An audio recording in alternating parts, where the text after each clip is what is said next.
So my problem is that I am a science fiction addict. Battlestar Galactica, Babylon 5, Firefly, Star Trek, Star Wars, I've been watching them all. I've been spending countless evenings, and these things, there are aliens.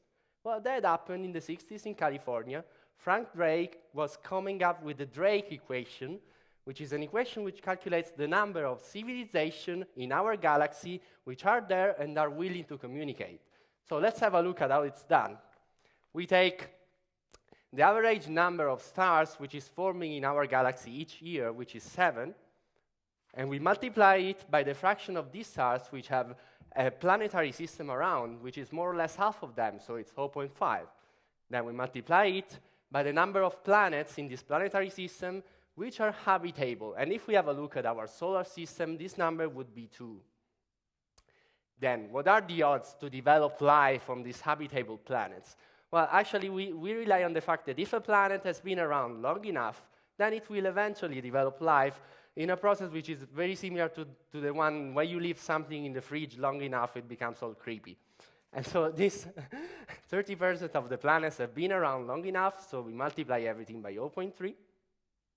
But then there is life, and there is intelligent life. So what is the probabilities that life becomes intelligent?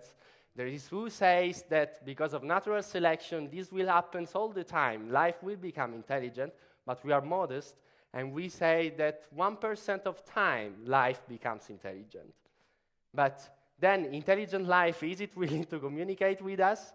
Well, this depends. We say in 1% of the times it will be willing to communicate, and that's because more or less 1% of the human population bothers during its lifetime to fancy the thought that it might be nice to communicate with aliens.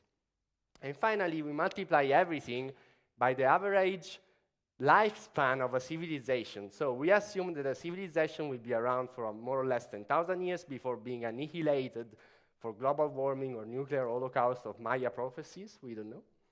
And we come up with a number which is 2.31, which means that at any given time in our galaxy there are 2 civilizations which are willing to communicate. So at the present moment, one is us, the other one we don't know. It also means that there are 200 civilizations which are not willing to communicate with us. And to me, this is a sign of very big impoliteness. Thank you.